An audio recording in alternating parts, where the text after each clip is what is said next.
Big boss season 12ರ ಫಿನಾಲೆಗೆ ಇನ್ನೇನು ಕ್ಷಣಗಣನೆ ಆರಂಭ ಆಗಿರ್ತಕ್ಕಂಥದ್ದು. ಈ ಒಂದು ಸಂದರ್ಭದಲ್ಲಿ ನಮ್ಮ ಜೊತೆಗೆ ನಟ ಹಾಗೂ ಜಿಮ್ ರವಿ ಅವರು ಮತ್ತು ಬಿಗ್ ಬಾಸ್ನ ಮಾಜಿ ಸ್ಪರ್ಧಿ ಕೂಡ, ಅಂದರೆ 6ನೇ ಸೀಸನ್ನ ಸ್ಪರ್ಧಿ ಕೂಡ ಆಗಿದ್ದರು, ಅವ್ರು ನಮ್ಮ ಜೊತೆಗಿದ್ದಾರೆ. ಮಾತಾಡಿಸ್ತಾ ಹೋಗೋಣ.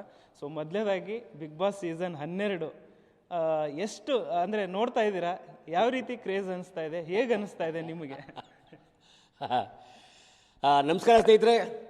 ಮೊದಲನೇದಾಗಿ ನಾನು ಕರ್ನಾಟಕ ಜನತೆಗೆ, ಕನ್ನಡಿಗರಿಗೆ, ನಿಮ್ಮ ಹೃದಯವಂತಿಕೆಗೆ, ನಿಮ್ಮ ಪ್ರೀತಿಗೆ, ನಿಮ್ಮ ವಿಶ್ವಾಸಕ್ಕೆ ನಾನೊಬ್ಬ ಕಲಾವಿದನಾಗಿ ಶರಣಾರ್ಥಿಗಳು. ಸ್ನೇಹಿತರೆ, ನೀವು ತೋರಿಸೋ ಪ್ರೀತಿ ಇದೆಯಲ್ಲ, ನಿಜವಾಗ್ಲೂ ಹೇಳ್ತೀನಿ, ಗ್ರೇಟ್. 37 ಕೋಟಿ ವೋಟ್ ಮಾಡಿದ್ದೀರಾ. ನಿಜವಾಗ್ಲೂ ಆಗ್ಬೋದು. ಈ 6 ಜನ ಬಿಗ್ ಬಾಸ್ ಸ್ಪರ್ಧಿಗಳಿದ್ದಾರಲ್ಲ, ಅವರೇ ಪುಣ್ಯವಂತರು, ಅವರೇ ಭಾಗ್ಯವಂತರು.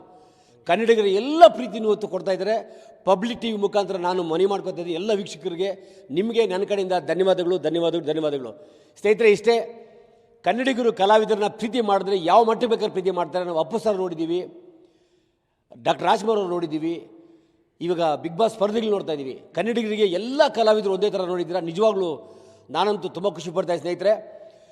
ಇವತ್ತೇನು ಫಿನಾಲೆ ನಡೀತಾ ಇದೆ, 6 ಜನಕ್ಕೂ ನನ್ನ ಕಡೆಯಿಂದ good luck, all the best. Ashwini Gowda ಆಗ್ಬೋದು, ನಮ್ಮ ಜಿಮ್ ರಘು ಆಗ್ಬೋದು, ಆಮೇಲೆ ರಕ್ಷಿ ಶೆಟ್ಟಿ ಅವರು ಆಗ್ಬೋದು, ಮಂಗಳೂರಿಂದ ಬಂದಿದ್ದಾರೆ ಪಾಪ, ನಿಜವಾಗ್ಲೂ ಅವರು ಚೆನ್ನಾಗಿ ಆಟ ಆಡ್ತಾ ಇದ್ದಾರೆ. ಆಮೇಲೆ ನಮ್ಮ ಧನುಷ್ ಅವ್ರು ಆಗ್ಬೋದು, ಒಳ್ಳೆ ಹುಡುಗ, ಕಾವ್ಯ ಅವ್ರಾಗ್ಬೋದು, ನಮ್ಮ ಎಲ್ಲರಿಗೂ ನೆಚ್ಚಿನ ನಟ. ಇಷ್ಟೇ ಸ್ನೇಹಿತರೆ, ನಾವೆಲ್ಲರೂ ಬಿಗ್ ಬಾಸ್ನ ತಪ್ಪಾಗಿ ಅರ್ಥ ಮಾಡ್ಕೊತಾ ಇದ್ರು ಎಲ್ಲರೂ. ಪಬ್ಲಿಕ್ಕೆಲ್ಲ ಸರ್ ಒಂದು ಕೆಟ್ಟ ಇಮೇಜ್ ಇತ್ತು, ಪಬ್ಲಿಕ್ ಇದು ಬಿಗ್ ಬಾಸ್ ಅಂದರೆ ಆ ಥರ ಈ ಥರ ಸ್ಕ್ರಿಪ್ಟೆಡ್ ಅಂತೆ, ಹೇಳ್ಕೊಡ್ತಾರಂತೆ, ಮಾಡ್ತಾರೆ ಅಂತ. ಅದೆಲ್ಲದನ್ನು ತೊಳೆದ್ಬಿಟ್ಟು ಏನು 12 ಸೀಸನ್ ಇತ್ತಲ್ಲ, ಎಲ್ಲ ಬಿಗ್ ಬಾಸನ್ನು ಹಿಂದೆ ಹಾಕಿ ಮುಂದಕ್ಕೆ ಇವತ್ತು ಬಿಗ್ ಬಾಸ್ ಅನ್ನೋದನ್ನು ಕರ್ನಾಟಕ ಜನ ಮಾತ್ರ ಅಲ್ಲ, ರಾಜ್ಯ, ರಾಷ್ಟ್ರ, ಅಂತಾರಾಷ್ಟ್ರೀಯ ಮಟ್ಟದಲ್ಲೂ ಕೂಡ ಇವತ್ತು ಈ ಬಿಗ್ ಬಾಸ್ ಸ್ಪರ್ಧೆಯ ಒಂದು ರಿಸಲ್ಟ್ಗೋಸ್ಕರ ಕಾಯ್ತಾ ಇದ್ದಾರೆ. ಇದಕ್ಕೆಲ್ಲ ಮೂಲ ಕಾರಣ ಅಂದರೆ ಆ ಗಿಲ್ಲಿ ಒಬ್ಬನೇ. ನಿಮಗೆ ತುಂಬ ಇಷ್ಟ ಆದಂಥ ಸ್ಪರ್ಧೆ ಯಾರು ಬಿಗ್ ಬಾಸ್ ಮನೆಯಲ್ಲಿ ಈ ಸೀಸನ್? ಸರ್, ನನಗೊಬ್ಬನಿಗೆ ಅಲ್ಲ ಸರ್, ಇಡೀ ಕರ್ನಾಟಕ ಜನ ಎಲ್ಲ ಜನತೆಗೂ ಇಷ್ಟ ಆಗಿರೋ ವ್ಯಕ್ತಿ ಅಂದರೆ, ಒಂದು ಗೇಮ್ ಆಗ್ಬೋದು, ಒಂದು ನಡೆ ಆಗ್ಬೋದು, ನಂದು ನುಡಿ ಆಗ್ಬೋದು, ಮುಗ್ಧತೆ ಆಗ್ಬೋದು, ಅವನಾಡೋ ಮಾತಾಗ್ಬೋದು, ಅವ್ರು ಎಲ್ಲ ಒಟ್ಟಾರೆ ಹೇಗೆ ಅನ್ಬೋದ್ರೆ, ಅವನು ಆಟ ಆಡ್ತಾ ಇದ್ದರೆ ನಮ್ಮನೆ ಹುಡುಗನೇ ಇದ್ದಾನೆ, ನಮ್ಮನೆ ಒಂದು ವ್ಯಕ್ತಿ ಇದ್ದಾನೆ ಅನಿಸ್ತದೆ. ಅಷ್ಟು ಮುಗ್ಧತೆಯಿಂದ ಆಟ ಆಡ್ತಾನೆ. ಅವನು ಯಾವುದೋ ಕಪ್ ಗೆಲ್ಲಕ್ಕೆ ಆಟ ಆಡಲ್ಲ, ಯಾರನ್ನು ಗೆಲ್ಲಿಸ್ಬೇಕಂತ ಆಟ ಆಡಲ್ಲ, ಅಥವಾ ಏನು ಸೋಲಿಸ್ಬೇಕಂತ ಆಟ ಆಡಲ್ಲ, ಯಾರನ್ನು ನೋಯಿಸ್ಬೇಕಂತ ಆಟ ಆಡಲ್ಲ. ಒಟ್ಟಾರೆ ಅವನು ಆಚೆ ಕಡೆ ಹೆಂಗಿದ್ದಾನೆ, ಒಳಗಡೆ ಹಂಗಿದ್ದಾನೆ, ಅವನೇ ಒಂದೊಂದು ಗಿಲ್ಲಿ. ಇಷ್ಟೇ ಸ್ನೇಹಿತರೆ, ಗಿಲ್ಲಿ ಈ ಮಟ್ಟಿಗೆ ಬೆಳೆಯೋಕ್ಕೆ ಮುಖ್ಯ ಕಾರಣ ಅಂದರೆ ಈ 12 ಜನ ಏನು ಬಿಗ್ ಬಾಸ್ ಸ್ಪರ್ಧಿಗಳು ಬಂದಿಲ್ಲ, 12 ಎಲ್ಲರೂ ಸಹಕಾರ ಮಾಡಿದ್ದಾರೆ, ಎಲ್ಲರೂ ಆಶೀರ್ವಾದ ಇದೆ.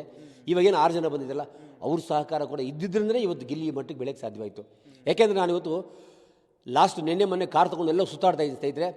ಹಳ್ಳೀಲಿ ಮನೆಯಲ್ಲಿ ಮಕ್ಕಳಾಗ್ಬೋದು, ದೊಡ್ಡವರಾಗ್ಬೋದು, ಚಿಕ್ಕವರಾಗ್ಬೋದು, ಯಾರು ಬೇಕಾರಾಗ್ಬೋದು, ಎಲ್ಲ ಗಿಲ್ಲಿ ಅಂತ ಇದ್ದಾರೆ. ಆ ಗಿಲ್ಲಿ ಏನು ಮೋಡಿ ಮಾಡೋದು ಅಂತ ಗೊತ್ತಿಲ್ಲ, ಗಲ್ಲಿ ಇವತ್ತು ಗಿಲ್ಲಿ ಆಗಿದ್ದಾನೆ. ಕಾರಣ ಇಷ್ಟೇ ಸ್ನೇಹಿತರೆ, ನಾನು ಎಲ್ಲ ಅಭಿಮಾನಿಗಳಿಗೆ ಮನವಿ ಮಾಡ್ಕೋತಾ ಸ್ನೇಹಿತರೆ, ರಾಜ್ಯ ಜನತೆಯಲ್ಲಿ ಮನವಿ ಮಾಡ್ಕೋತಾ ಇದ್ದೀನಿ, ಯಾರೇ ಗೆಲ್ಬೋದು, ಗಿಲ್ಲಿ ಗೆಲ್ಬೋದು, ಅಶ್ವಿನಿ ಮೇಡಮ್ ಗೆಲ್ಬೋದು, ರಕ್ಷಿತ್ ಗೆಲ್ಬೋದು, ರಘು ಗೆಲ್ಬೋದು, ಕಾವ್ಯ ಅವ್ರು ಗೆಲ್ಬೋದು, ಅಥವಾ ಧನುಷ್ ಅವ್ರು ಗೆಲ್ಬೋದು, ಯಾರಾದ್ರೂ ಗೆಲ್ಲಿ. ಆದರೆ ಎಲ್ಲರೂ ಅದನ್ನು ಕ್ರೀಡಾಮಾನ ಸ್ಫೂರ್ತಿಯಾಗಿ ತೊಗೊಳ್ಳಿ ಸ್ನೇಹಿತರೆ. ದಯವಿಟ್ಟು ಯಾರು ಗಲಾಟೆ ಮಾಡ್ಕೋಬೇಡಿ. ಇದೊಂದು ರಿಯಾಲಿಟಿ ಶೋ ಅಷ್ಟೇ. ಇದು ನೀವು ತೋರಿಸಿದ ಪ್ರೀತಿ ಮುಂದೆ ಕಪ್ಪು ಯಾವ ಲೆಕ್ಕನೂ ಇಲ್ಲ. ಎಲ್ರಿಗೂ ನೀವು ಪ್ರೀತಿ ತೋರಿಸಿದ 73 ಕೋಟಿ ಓಟ್ ಹಾಕಿದರೆ ಸ್ನೇಹಿತರೆ, ಇದು ಒಂದು ಗಿನ್ನಿಸ್ ರೆಕಾರ್ಡು, ಮತ್ತು ವರ್ಲ್ಡ್ ರೆಕಾರ್ಡು. 37 ಕೋಟಿ. ಇಂಡಿಯಾದಲ್ಲಿ ಯಾರು ಬಿಗ್ ಬಾಸ್ ಇಷ್ಟು ನೋಡಿಲ್ಲ, ವರ್ಲ್ಡಲ್ಲಿ ಇಷ್ಟು ಜನ ನೋಡಿಲ್ಲ ನನಗೆ ಗೊತ್ತಿದ್ದಾಗೆ. ಅದಕ್ಕೆ ಹೇಳಿದ್ರು, ಕನ್ನಡಿಗರ ಪ್ರೀತಿ ನಿಜವಾಗ್ಲೂ ಹ್ಯಾಟ್ಸಪ್. ಜೊತೆಗೆ ಸುದೀಪ್ ಸಾರ್ಗೆ ನಾವೆಲ್ಲರೂ ಒಂದು ಮೆಚ್ಚುಗೆ ಕೊಡಲೇಬೇಕು. ಅದ್ಭುತ ನಡೆಸ್ಕೊಟ್ಟಿದ್ದಾರೆ, ಅದ್ಭುತ ಮಾಡ್ತಾ ಇದ್ದಾರೆ. ಜೊತೆಗೆ ಏನಪ್ಪ ಅಂದರೆ, ನನ್ನ ಅನಿಸಿಕೆ ಏನಂದರೆ, ಗಿಲ್ಲಿಯವ್ರಿಗೂ ಮಾತಾಡ್ತಾ ಇದ್ದೀನಿ, ಗಿಲ್ಲಿ ನೀನು ಗೆದ್ದು ಬರ್ತೀಯೋ ಅಥವಾ ಜನದ ಕಪ್ ತೊಗೊಂಡ್ಬರ್ತೀಯೋ ನನಗೊಂದು ಗೊತ್ತಿಲ್ಲ. ಅದು ಜನ ತೀರ್ಮಾನ ಮಾಡಿದರೆ, ಚೆನ್ನಾಗಿ ಓಟ್ ಹಾಕಿದ್ದಾರೆ, ಅದು ಜನ ತೀರ್ಮಾನ ಬಿಗ್ ಬಾಸ್ ಮಾಡ್ತಾರೆ. ಆದರೆ ನಿನಗೆ ಸಿಕ್ಕಿರೋ ಪ್ರೀತಿ, ನಿನಗೆ ತೋರಿಸ್ತಾ ಇರೋ ಹೃದಯವಂತಿಕೆ, ನಿನ್ನನ್ನು ಪ್ರೀತಿಸ್ತಾ ಇರೋ ಜನ ಇದ್ದಾರಲ್ಲ, ಅವರನ್ನು ಕೊಟ್ಟಿರೋ ಒಂದು ಪ್ರೀತಿನ ಉಳಿಸ್ಕೊಂಡು ಮುಂದೆ ನೀನು ಎಚ್ಚರವಾಗಿ ಹೆಜ್ಜೆ ಇಡಬೇಕು. ಇದನ್ನು ಉಳಿಸ್ಕೊಂಡು ಮೆಟ್ಲು ಮಾಡ್ಕೊಂಡು ನೀನು ಮೇಲಕ್ಕೆ ಬೆಳಿಬೇಕು. ಇದನ್ನೇನೋದಕ್ಕೆ ತಲೆಗೆ ಹಾಕೊಂಡೆ ಖಂಡಿತ ಹೇಳ್ತೀನಿ ಕೇಳಿ, ಜನನ ನೀನು ಯಾವತ್ತು ಪ್ರೀತಿ ಮರಿಬೇಡ. ಒಳ್ಳೇದಾಗಲಿ, good luck, all the best. ಜೊತೆಗೆ ಇಷ್ಟೊಂದು ಪ್ರೀತಿ ಮಾಡಿದಂಥ ಜನಕ್ಕೆ ನಾನು ಪಬ್ಲಿಕ್ ಟಿವಿ ಮುಖಾಂತರ ಧನ್ಯವಾದ ಹೇಳಬೇಕು ಸರ್. ಮತ್ತೊಮ್ಮೆ ಧನ್ಯವಾದಗಳು ಹೇಳ್ತಾ ಇದ್ದೀನಿ ಸರ್. ಈಗ ಸೀಸನ್ 6ರಲ್ಲಿ ನೀವು ಒಂದು 40 ದಿನ ಮನೇಲಿದ್ರಿ. ಅವತ್ತಿನ ಒಂದು ಸೀಸನ್ಗೂ ಇವತ್ತಿಗೂ ಅಂದರೆ ಒಂದು 6 ಸೀಸನ್ ಈಗ ನಡೆದಿದೆ, ಸುಮಾರು 6-7 ವರ್ಷ ಆಗಿದೆ. ಇಲ್ಲಿಗೆ ಹೆಂಗೆ ವ್ಯತ್ಯಾಸ, ಹೆಂಗೆ ಅನಿಸ್ತಾ ಇದೆ ಕ್ರೇಜ್? ತುಂಬ ಕ್ರೇಜ್ ಇದೆ ಸ್ನೇಹಿತರೆ. ಬಿಗ್ ಬಾಸ್ ಮನೆಯಲ್ಲಿ ಆಚೆ ಕಡೆ ಮಾತಾಡ್ತಾರೆ, ನಾನು ಕಿತ್ತಾಕ್ಬಿಡ್ತೀನಿ, ಹಂಗೆ ಮಾಡಿಬಿಡ್ತೀನಿ, ಹಿಂಗೆ ಮಾಡಿಬಿಡ್ತೀನಿ, ಬಿಗ್ ಬಾಸ್ ಸ್ಕ್ರಿಪ್ಟ್ ಅಂತೆ, ಒಳಗೋದು ಏನೋ ಮಾಡಿಬಿಡ್ತೀನಿ ಅಂತ. ಅವೆಲ್ಲ ಏನು ನಡೆಯಲ್ಲ. ಒಂದು ದಿವಸ ಕಳಿಬೇಕಾದ್ರೆ ಒಂದು ಯುಗಗಳಾಗುತ್ತೆ ಸ್ನೇಹಿತರೆ. ಅಂಥದ್ರಲ್ಲಿ ಇವತ್ತು ಈ 6 ಜನ 100 ದಿವಸಕ್ಕೆ ಬಂದಿದ್ದಾರೆ, 101 ದಿವಸ. ನಿಜವಾಗ್ಲೂ ಹ್ಯಾಟ್ಸಪ್. ಯಾಕೆಂದರೆ ನಾನು ಒಳಗಿದ್ದಾಗ ಏನಾಗುತ್ತೆ ಗೊತ್ತಾ ಸ್ನೇಹಿತರೆ, ನೋಡಿ ಇಷ್ಟು ಬಾಡಿ ಇಟ್ಕೊಂಡು ಏನೋ ಎಲ್ಲ ಕಿತ್ತಾಕ್ಬಿಡ್ತು ಒಳಗಡೆ ಹೋಗಿದ್ದೆ ಸ್ನೇಹಿತರೆ. ಆದರೆ ಇಲ್ಲಿಂದ ಇಲ್ಗಡೆ ಏನು ನೆನಪೇ ಬರಲ್ಲ, ಕೈ ಇದೆಯಾ ಕಾಲಿದೆಯಾ ನೆನಪೇ ಬರಲ್ಲ, ಅವರಿಗೆ ಮೈಂಡ್ ಗೇಮ್ ಮಾತ್ರ ನೆನಪು ಬರ್ತದೆ. ಆ ಮೈಂಡ್ ಗೇಮ್ ಇದೆಯಲ್ಲ, ಆ ಮೈಂಡ್ ಗೇಮಲ್ಲಿ ಎಲ್ಲ ಹುಚ್ಚರಾಗ್ಬಿಡ್ತೀವಿ. ಬಿ ಪಿ ರೈಸ್ ಆಗುತ್ತೆ, ಜಗಳ ಮಾಡಬೇಕು ಅನಿಸುತ್ತೆ, ತಿನ್ನಬೇಕು ಅನಿಸುತ್ತೆ. ಒಂದು ಮೊಟ್ಟೆಗೆ ಜಗಳ ಮಾಡ್ತಾನೆ, ಆಚೆಗಳು ನಗ್ತಾ ಇರ್ತಾರೆ, ಆದರೆ ಅಲ್ಲಿ ಒಳಗೋದ್ ಗೊತ್ತಾಗುತ್ತೆ. ಸೊ ಬಿಗ್ ಬಾಸ್ ಅನ್ನೋದು ಒಂದು ಅದ್ಭುತವಾದ ಗೇಮು, ಬಿಗ್ ಬಾಸ್ ಅನ್ನೋದು ಒಂದು ಅದ್ಭುತ ಆಟ. ಬಿಗ್ ಬಾಸ್ ಅಂದರೆ ಒಂದು ಅದ್ಭುತ. ನೋಡಿ ರಿಸಲ್ಟ್ ಇದೆಯಲ್ಲ, ಅದೊಂದು ಅದ್ಭುತವಾಗಿರ್ತದೆ. ಆಮೇಲೆ ಬಿಗ್ ಬಾಸಲ್ಲಿ ರೆಕಮೆಂಡೇಷನ್ ನಡೆಯಲ್ಲ, ಬಿಗ್ ಬಾಸಲ್ಲಿ ಯಾರು ಹೇಳಿದ ಮಾತು ಕೇಳಲ್ಲ. ಬಿಗ್ ಬಾಸಲ್ಲಿ ಜಿಮ್ ರವಿ ಹೇಳ್ಬಿಟ್ರು ಅಥವಾ ಸುದೀಪ್ ಅಣ್ಣ ಹೇಳ್ಬಿಟ್ರು ಅಥವಾ ಇನ್ನೊಬ್ರು ಯಾರು ಹೇಳ್ಬಿಟ್ರು ರೆಕಮೆಂಡೇಷನ್ ಮಾಡಿಬಿಟ್ರು, ಖಂಡಿತ ಇಲ್ಲ. ಜನ ತಪ್ಪು ತಿಳ್ಕೊಬಾರ್ದು, ಅಭಿಮಾನಿಗಳು ತಪ್ಪು ತಿಳ್ಕೊಬಾರ್ದು. ಬಿಗ್ ಬಾಸು ತನ್ನದೇ ಆದ ಒಂದು ಟೀಮ್ ಇದೆ, ಅದರಲ್ಲಿ ಬರೀ ವೋಟಿಂಗೂ ಕೂಡ ಕನ್ಸಿಡರ್ಡ್, ಜೊತೆಗೆ ಬೇರೆ ಮಾನವೀಯತೆ, ಹೃದಯವಂತಿಕೆ, ಅವರ ಆಟ ನೋಟ, ಅವರ ಭಾವ ಎಲ್ಲದೂ ಲೆಕ್ಕಾಚಾರ ಮಾಡಿ ತೀರ್ಮಾನ ಕೊಡೋದೇ ಆ ಬಿಗ್ ಬಾಸ್. ನಿಮ್ಮ ಪ್ರಕಾರ ಬಿಗ್ ಬಾಸ್ ಈ ಸೀಸನ್ ಯಾರು ಗೆಲ್ಲಬೇಕು ಅಥವಾ ಯಾರು ಗೆಲ್ತಾರೆ ಅಂತ ಅನಿಸುತ್ತೆ? ಇದು ನಮಗೆ ಇಡೀ ರಾಜ್ಯದ ಜನತೆಗೆ ಇಷ್ಟು ಕಷ್ಟ ಆಗಿರಬೇಕಾದ್ರೆ, ರಾಜ್ಯದ ಜನತೆ ಇಷ್ಟು ತಲೆ ಕೆಡಿಸ್ಕೊಂಡಿರ್ಬೇಕಾದ್ರೆ, ರಾಜ್ಯದ ಜನತೆ ಮನೇಲಿ ಗಂಡ ಹೆಂಡತಿ ಜಗಳ, ಅವ್ನು ಗೆಲ್ಲಬೇಕು ಇವ್ನು ಗೆಲ್ತಾನಂತ, ಮಕ್ಕಳು ಮರಿ ಇಲ್ಲ ನಮ್ಮ ಗಿಲ್ಲಿನೇ ಗೆಲ್ಲಬೇಕು ಅಂತ ಈ ಒಂದು ಪಡನಾಟ ಸ್ನೇಹಿತರೆ. ನಾನು ರಾಮಾಯಣ ನೋಡ್ತಾ ಇದ್ದೆ, ಮಹಾಭಾರತ ನೋಡ್ತಾ, ಅವಾಗ 30 ವರ್ಷದಿಂದ ಎಲ್ಲರ ಮನೇಲಿ ಜನ ಯಾರು ನೋಡೋದು ಕಾಣಿಸ್ತಾನೆ ಇರಲಿಲ್ಲ. ಈ ಬಿಗ್ ಬಾಸಿನ ಟೈಮಲ್ಲಿ ಎಲ್ಲರೂ ಮನೇಲಿ ಕೂತ್ಕೊಂಡ್ಬಿಡ್ತಾರೆ, ಎಲ್ಲ ನಗೋದು ಮಾತ್ರ ಶಬ್ದ ಕೇಳ್ತಾ ಇರ್ತದೆ. ಕಾರಣ ಇಷ್ಟೇ, ಬಿಗ್ ಬಾಸ್ ಅನ್ನೋ ಒಂದು ಕೆಟ್ಟ ಒಂದು ಏನು ಅಭಿಪ್ರಾಯ ಇತ್ತಲ್ಲ ಅದನ್ನೆಲ್ಲ ತೊಲಗಿಸ್ಬಿಟ್ಟಂಥ ಒಂದು ಬಿಗ್ ಬಾಸ್ ಇರೋದಿಲ್ಲ, ಇದು ನಗೆ ಮನೆಯಾಗಿದೆ. ನಿಮ್ಮ ಮನೇಲಿ? ನನ್ನ ಮನೇಲಿ ಖುಷಿ, ನನ್ನ ಮನೇಲಿ ನೋಡ್ತಾರೆ. ನನಗೆ ಏನು ಸಿನಿಮಾ ನೋಡೋಕೆ ಬಿಡಲ್ಲ, ನ್ಯೂಸ್ ನೋಡೋಕೆ ಬಿಡಲ್ಲ, ಬರೀ Bigg Boss Bigg Boss Bigg Boss. ಒಳ್ಳೆಯ ಬೆಳವಣಿಗೆ, ಒಳ್ಳೆಯದಾಗಿದೆ, ಖುಷಿ ಆಯಿತು ನನಗಂತೂ.